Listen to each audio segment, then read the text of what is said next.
il s'agit d'une même fonction. Et il faut situer comment il se constitue au lieu du grand autre et le représente. Donc, au niveau du stade phallique, en haut, la fonction du petit a est représentée par un manque, à savoir le défaut du phallus, comme constituant la disjonction qui joint le désir à la jouissance. C'est là le moins phi, ce qu'on appelle le moins phi, qui va avoir une fonction centrale et pivot sur le circuit de l'objet, et qui est un véritable agent de passage et de reversion. C'est aussi ce qui implique pour Lacan cette béance qui vient marquer le champ de l'union sexuelle. C'est parce que le phallus ne se réalise pas, si ce n'est dans son évanescence, la rencontre des désirs, qui devient le lieu commun de l'angoisse. Et c'est dans la mesure où il est appelé comme objet de propitiation dans une conjonction en impasse que le phallus, s'avérant manqué, constitue la castration elle-même comme un point impossible à contourner des rapports du sujet au grand autre. Je vais continuer. Là où l'homme et la femme, portés par leur désir, pourraient se rencontrer et s'atteindre dans l'acte sexuel, il y a ratage, loupé, du fait du phallus manquant. C'est un temps de coupure représenté par la détumescence de l'organe. Donc, au lieu de faire jointure dans la relation désirante de l'homme et de la femme, ce phallus fait tiers. Et c'est bien dans la dimension de coupure et de manque qu'il incarne que ce phallus, dans son évanouissement, produit l'angoisse, qui est la vérité de la sexualité. C'est l'évanouissement de la fonction phallique à ce niveau qui est le principe de l'angoisse de castration. Castration qui va se substituer à cette vérité. Ce moins phi n'est pas réciproque. Il constitue le champ du grand autre comme un manque. Et c'est ce manque dans le champ de l'autre qui est appel pour le sujet, appel désirant de l'autre, qui ouvre la voie du désir pour le sujet.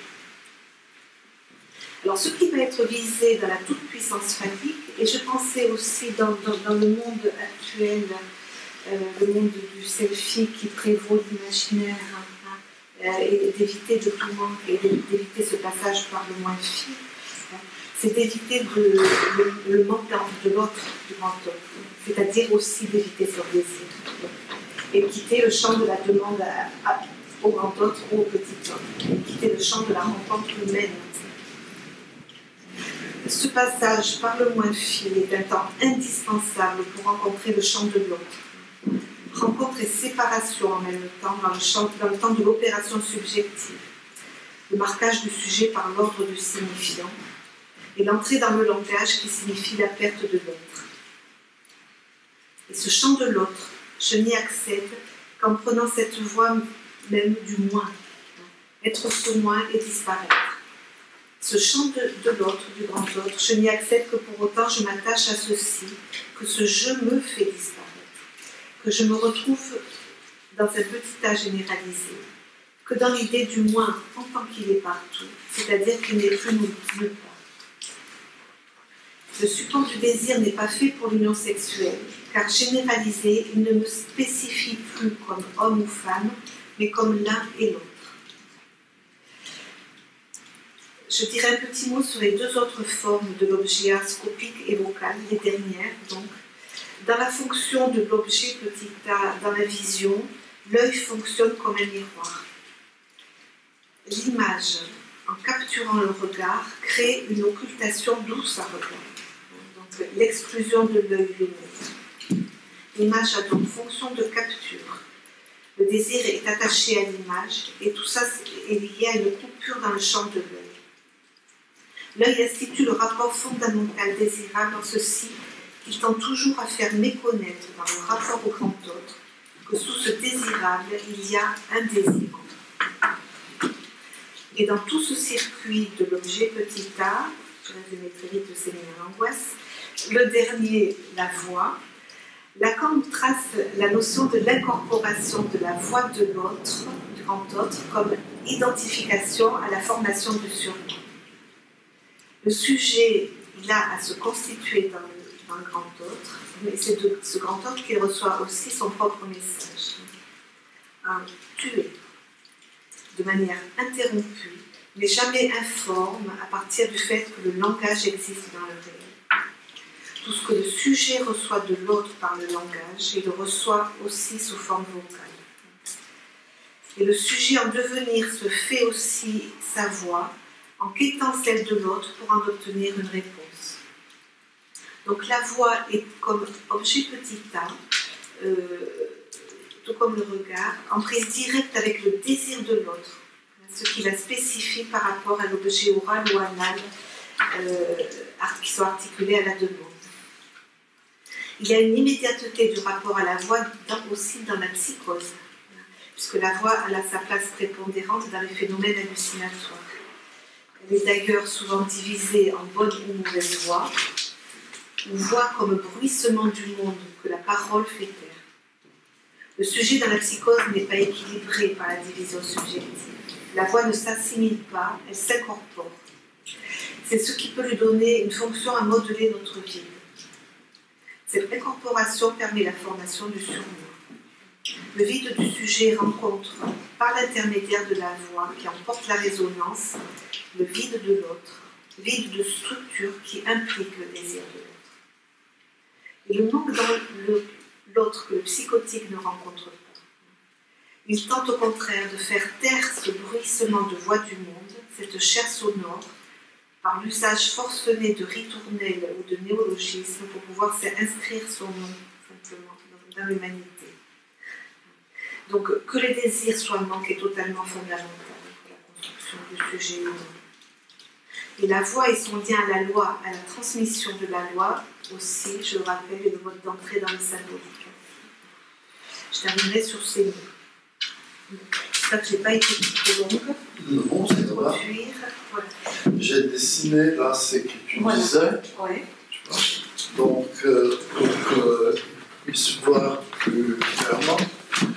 Ça, c'est les circuits de la pulsion. Donc, avant Lacan, on est sur les objets et sur les pulsions seulement orales, anales, phalliques. Lacan introduit les scopiques et l'auditif en tant qu'objet partiel. Il parle comme objet partiel, mais avec cette différence qu'avant Lacan, l'objet de la pulsion, il est atteint. Alors qu'avec Lacan, la pulsion, elle fait un retour, elle entoure l'objet, mais elle ne l'attend pas. Elle fait un circuit. Elle s'enroule autour. Elle s'enroule autour, mais elle ne l'attend pas. Alors j'avais noté, j'ai travaillé, toi tu as travaillé des séminaires l'angoisse, moi j'ai travaillé des séminaires problèmes cruciaux de la psychanalyse. D'accord. Et Lacan, il répond ça vient, pour toi ça vient de l'angoisse, pour moi je l'ai pioché dans les problèmes cruciaux de la psychanalyse. Et Lacan propose les petits tableaux suivants, je vais dessiner par-dessus, c'est pas très grave, qui est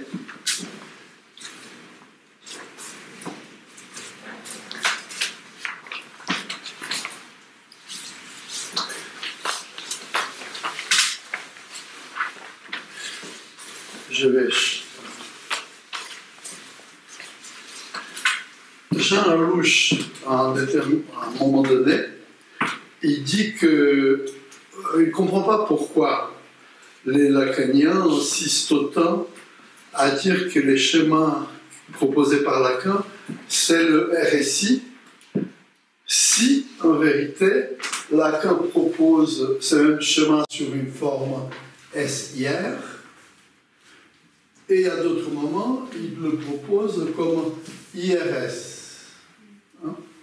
Donc, effectivement, dans les problèmes cruciaux de la psychanalyse, Lacan dit que cette histoire de réel, symbolique, imaginaire, ce n'est pas des données objectives de la réalité, c'est des points de vue, c'est des approches.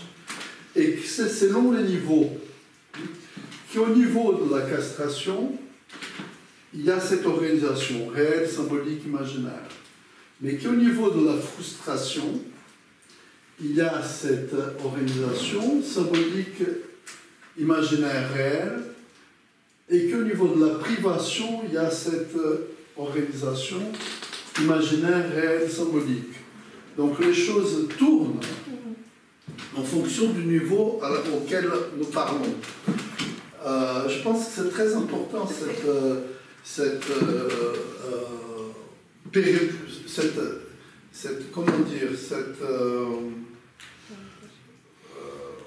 comment ça s'appelle les petits jeux des enfants là qui tournent? Non. Où ils regardent et ça tourne. C'est les... Au skider. Hein? Au skider. Les kaléidoscopes. Les kaléidoscopes. En vérité, la castration, la frustration et la privation, ou le réel, les symboliques et l'imaginaire, fonctionnent comme un kaléidoscope en fonction des points de vue. Ou du moment psychique du patient aussi, parce que moi ça m'est très utile dans les cures. Par moment je me dis là on est plus dans le réel, là plus dans l'imaginaire. Je ne sais pas si tu... Oui, et toi tu dis spirale pour l'évolution de l'analyse. Ouais. L'image qu'à moi me vient souvent, c'est les boléros de Ravel, tu vois, qui en fin de compte est une spirale. Aussi pour... Pardon? L'image qui vient à vous, À moi, l'image qui me vient, c'est les boléros de Ravel. Et là, on rejoint la danse. Il faut avoir vu Georges Donne danser le boléro de Ravel. C'est une merveille. Si vous pouvez le trouver sur Internet. Mais pourquoi tu es surprise? Tu connais le boléro? Non, c'est pas la danse. c'est pas ici, pardon. Même si on parle. Mais tu entends les boléros, tu le prends sur YouTube. Même la façon dont Georges Donne la danse, c'est se déployer sans sa musique. Regardez. Mais je vois, Élise, dans ta copie du texte de Monique, que tu as marqué des tas de trucs. Ah oui. Il faudrait que tu en parles un peu de ce que tu as marqué. Non, je préfère entendre. Je vois qu'il y a des questions, il y a des mains. Non, c'est juste des choses que j'ai trouvées intéressantes, mais c'est vrai qu'il y a beaucoup de choses. C'est dense, je trouvais que c'est un peu vif. Et peut-être ça pourrait être intéressant de relier au fantasme de Winnicott et de Massoud Khan. Alors, la construction. Oui, parle-nous-en un petit peu. Comme ça, ça sera le cas clinique.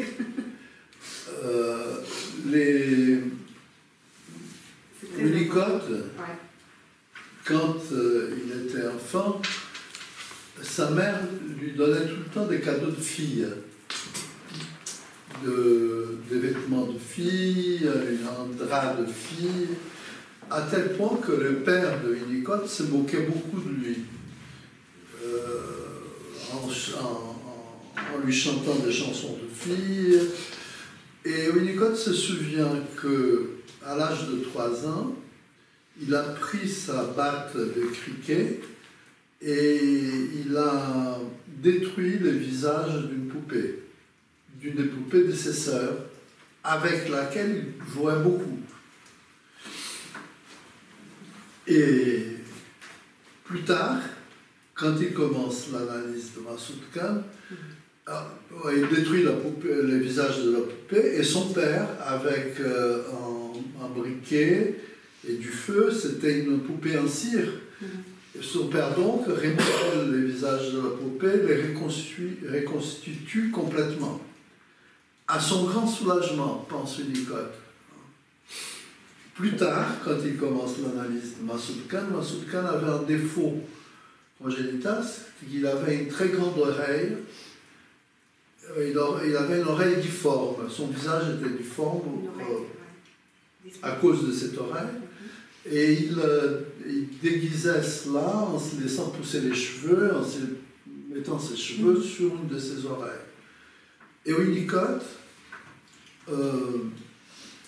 exige de Massoud Khan, il impose comme condition à Massoud Khan pour commencer son analyse. Alors Massoud Khan avait déjà fait 2 analyses, Il avait fait une première analyse avec Ala Sharp, qui était une analyste très célèbre, spécialiste de Shakespeare, et qui était morte au bout d'une année d'analyse. Il avait repris une analyse avec John Rickman, qui était un analyste aussi très célèbre, parce que, entre autres raisons, parce qu'il a fait une première analyse avec Ferenczi, une deuxième analyse avec Freud. C'était un héros de guerre, c'était un parachutiste, et il avait lutté, il avait passé une partie de la Première Guerre mondiale derrière les troupes, les lignes russes. Donc c'était un héros de guerre, un grand analyste. Masoud Khan était avec lui. Et au bout de 3 ans d'analyse, il est mort aussi, d'une manière inattendue. Et donc Masoud Khan, désespéré, va voir Winnicott, que le pose comme condition de le prendre en analyse, qu'il fasse une chirurgie esthétique et qu'il corrige son oreille. Première injonction d'un psychanalyste. Et Masoud Khan le fait. Et bon, après, très vite, cette analyse, à mon avis, dure très peu aussi, elle dure que... Enfin, pour les critères de l'époque. Hein, ils passent leur temps à dire que leur analyse a duré 15 ans, mais un historien montre que c'était pas possible. Hein. Un des historiens de Masoud Khan montre que c'était pas possible qu'elle ait duré 15 ans, qu'elle n'a duré que 3 ans tout au plus, parce que très vite, ils ont commencé à écrire ensemble.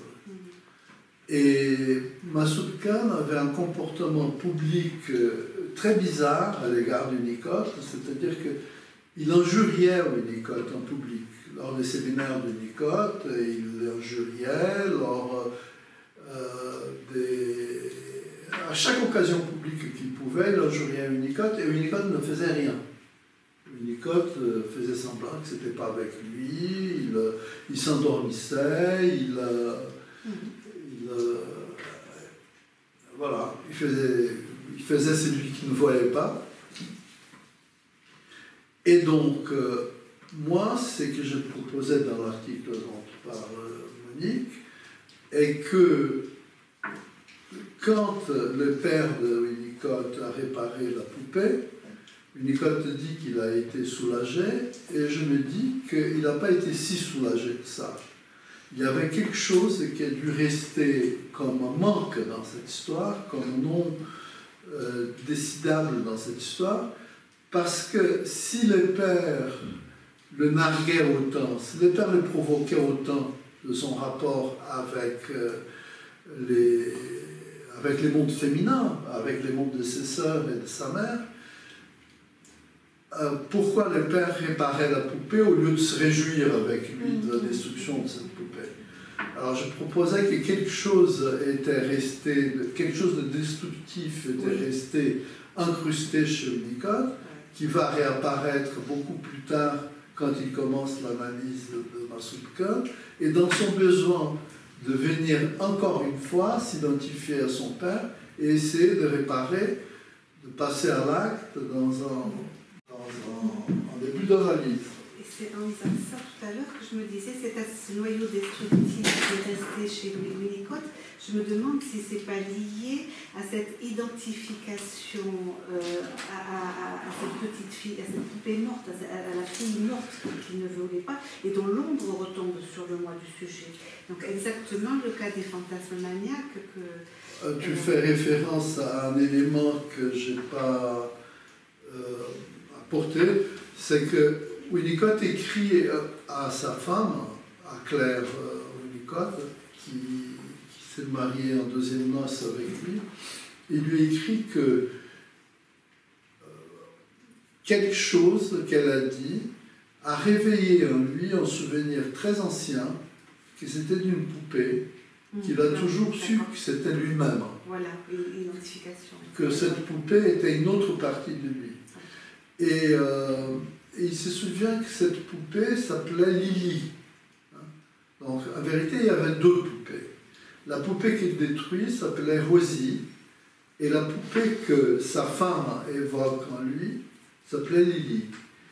Et il dit qu'à partir du moment que Lily a été détruite, donc, alors que c'est Rosie qui a été détruite, mais peut-être que Lily aussi l'a été et il ne s'est pas souvenu, il n'a pas parlé la deuxième fois, il n'a plus pu supporter les poupées jusqu'à ce qu'il rencontre Claire Winnicott.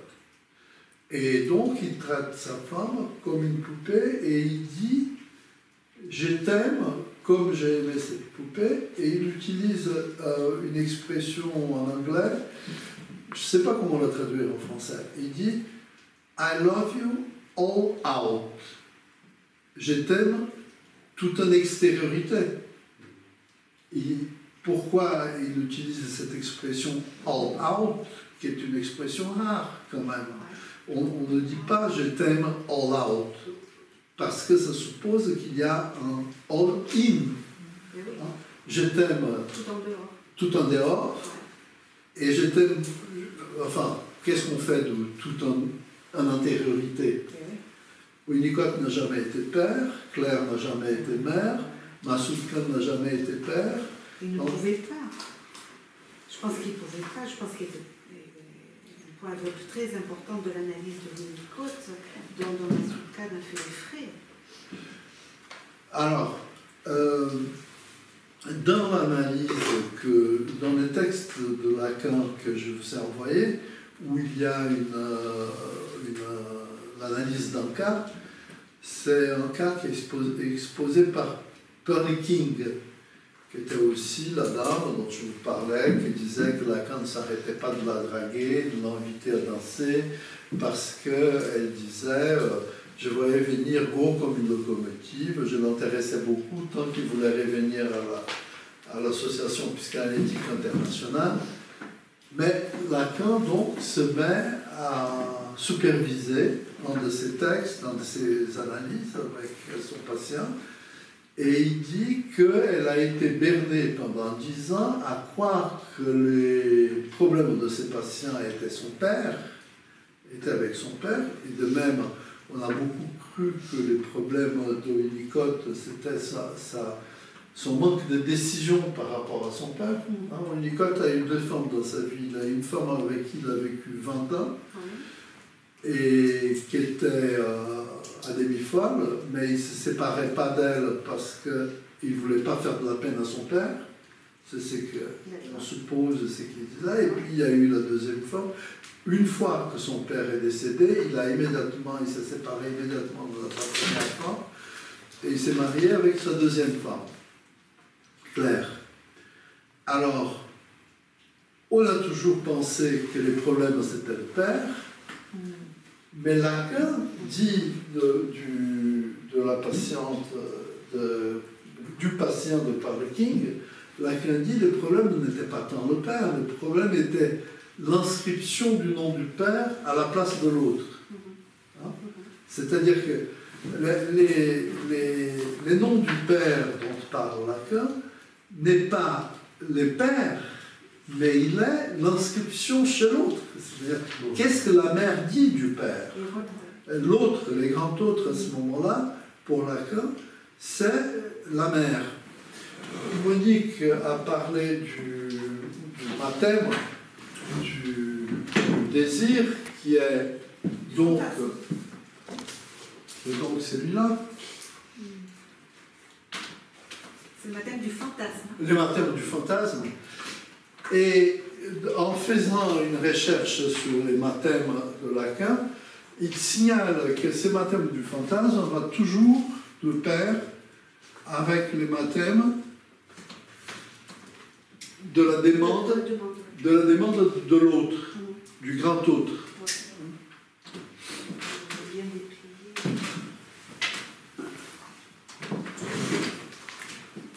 Donc, les bébés, les petits enfants, l'enfant, l'adolescent, il est pris dans ce que dit la mère.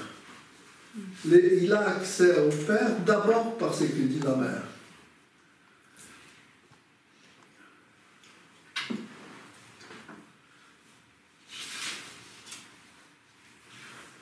Donc, ce qui restait irrésolu pour Winnicott, ce n'était pas tellement ou pas autant sa relation à son père, mais sa relation à sa mère qui était, alors on suppose dépressive.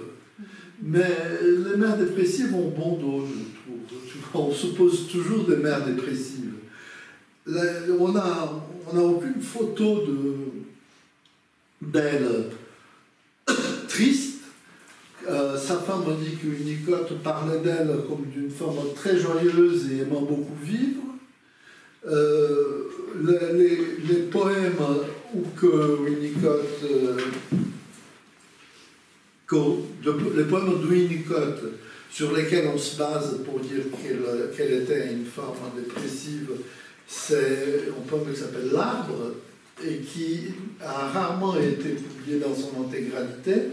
On le dispose dans son intégralité parce que la biographie essentielle de Winnicott, celle de Rodman, a été publiée par RS dans une traduction des collègues du sud de la France et qui s'appelle Winnicott, sa vie, son œuvre. Lui, il a publié l'intégralité du poème et il a demandé Rodman a demandé à un expert en littérature d'analyser ces poèmes. Et l'expert dit, mais ces poèmes ne parlent pas du tout de la mère de Winnicott, ils parlent de Marie. Les deux femmes représentées dans ces poèmes sont Marie et Marie-Madeleine. C'est les deux Marie. Donc si Winnicott a un accès à la mère, c'est à travers la mère de Dieu. Il dit ces poèmes veulent dire essentiellement que Winnicott s'identifie au Christ. Mais il dit ce n'est pas du tout scandaleux, ce n'est pas du tout, pour l'époque, c'était très commun que les psychiatres et les psychanalystes aient apporté la croix de leurs patients. C'est une interprétation, pour autant, celle qui attribue à ces poèmes à la révélation de la dépression de la mère de Winnicott. La mère de Winnicott aurait été dépressive, la mère de Ferenczi était dépressive, la mère de Freud aurait été une grande dépressive, et c'est pour ça que Freud a eu besoin de faire la psychanalyse. Enfin, toutes les femmes, toutes les mères auraient été des grandes dépressives. C'est un peu facile comme explication des... Et est-ce que Lacan avait sa mère dépressive? Pardon? Et est-ce que Lacan avait sa mère dépressive? C'est ça. Je ne connais pas la biographie de Lacan suffisamment, mais c'était un milieu très religieux, très catholique aussi. Comme Winnicott. Winnicott avait une formation wesleyenne très poussée. Moi, je pense que c'est un très long cheminement chez l'être humain que de se défaire, de couper avec ce premier ordre primordial. Et effectivement, des analystes avec des liens compliqués, justement, avec des mères absentes, et plus étaient intéressés par approfondir le travail. Mais ce qui est important aussi, qu'on voit beaucoup dans les analyses, c'est les points de ravage, des femmes par rapport à leur mère, et qui est souvent lié à ce fantasme de réparation de la mère folle intérieure. Et là, on ne s'en sort pas. C'est justement amener l'autre à arriver à couper avec ça. Mais effectivement, Winnicott, je pense qu'il allait partir avec ça aussi. Et justement, ces fantasmes de réparation, n'étaient-ils pas pris aussi dans le fantasme de réparation de cette mère? De quelque chose de lié à la mère. Alors, il y a une nouvelle édition de La haine dans les contre-transferts, oui, qui signale quelque chose qui est, à mon avis, essentiel et qui est peu dit dans les biographies de Winnicott, qui est que Winnicott porte doublement les noms de son grand-père maternel. Donald Woods, c'est son grand-père maternel. Winnicott, c'est son père. Donc, de manière que quand les gens disent « Ah, les pères de Winnicott étaient très absents » Et la mère de Winnicott était très insatisfaite de cette situation. La mère de Winnicott n'a pas pu allaiter Winnicott parce qu'elle ne supportait pas l'excitation de la tétée. Alors, les raisonnements, c'est qu'elle était insatisfaite. Pourquoi une femme ne peut pas supporter l'excitation de la tétée de son bébé? C'est que par ailleurs, elle est insatisfaite. Mais qui étaient donc les pères qui venaient s'inscrire pour cette mère si c'était si peu le père de Winnicott? Moi, je pense que c'était son propre père à elle. Et que Winnicott vivait à l'ombre de cette double figure du père. Le prénom, ça n'est pas rien. Dans son livre sur le nom propre, Gérard Pommier dit que le prénom il est donné par la mère. Des fois, il y a un accord. C'est la question de l'intime et du lien avec la mère. Mais dans les cas de Winnicott, je pense que c'est assez surprenant. Je n'ai pas encore fait des recherches pour savoir à quel moment dans la culture anglaise les noms de la mère commencent à apparaître ensemble avec les noms du père. Tu vois, si c'était une culture luso-hispano-lusophone, c'est normal que les noms du père apparaissent avec les noms de la mère. Dans les cultures françaises, de langue française, c'est déjà plus rare. Mais dans les cultures de langue anglaise, je ne sais pas si c'était... Ça ne me semble pas que c'était quelque chose de commun. Mais enfin, peut-être. De manière que, quand on dit qu'il faut 3 générations pour faire un psychotique, peut-être qu'il faut 3 générations pour faire un psychanalyste aussi, et dans les 3 générations, dans l'analyse de ce qui se passait entre Massoud Khan et Winnicott, c'est bien de remonter à 3 générations. Quand on prend Massoud Khan, alors la situation est catastrophique parce que son père était un homme de 74 ans quand il a rencontré sa mère, la mère Massoud, qui avait, elle, 24 ans. Il y avait un écart d'âge de 50 ans entre eux. Et cette jeune femme, elle était une danseuse. Elle avait déjà 2 enfants, donc elle devait être dans une situation socio-économique absolument catastrophique pour être poussée à ces mariages. Le père Massoud n'a pas voulu qu'elle élève Massoud et s'est approprié Massoud. Elle a dû lâcher Massoud pour garder son enfant de son premier mariage. Et elle n'a récupéré Massoud qu'à la mort de son père. L'oreille de Massoud Khan était quelque chose de si important que Massoud Khan se rappelle, il raconte ça à une de ses amies britanniques, il se rappelle qu'il s'est plaint à son père que des enfants à l'école les taquinaient parce qu'il avait une trop grande oreille et que son père a envoyé des servants à son école qui ont violé ses enfants devant lui pour les punir de l'avoir taquiné avec son oreille. Donc, alors les biographes disent même si ces faits-là n'ont pas eu une existence réelle, n'empêche que c'était des fantasmes de Massoud que cela se produisait. Et nous, moi j'ajoute qu'on n'est plus, avec Massoud Khan, on n'est plus dans les fantasmes. On tue un enfant, on bat un enfant, on est dans le fantasme, on viole un enfant. Serge Leclerc, beaucoup plus tard, va développer dans le sens où on tue un enfant, mais avec Massoud, c'est on viole un enfant. Or, une reconstruction, à mon avis, importante que je fais dans ces livres est en vérité, il y a cet article de Winnicott qui est connu, qui a été connu à travers la publication de Jeux et réalité, où Winnicott fait les récits d'une cure analytique en disant, où il dit à un patient, j'entends parler une jeune fille. Je sais que c'est un homme qui parle, mais j'entends parler une jeune fille. Et on ne savait pas qui étaient ces patients. Il dit cette interprétation a été une interprétation très réussie, ça a débloqué quelque chose dans l'analyse. Il a dit, effectivement, je me sens femme. Or,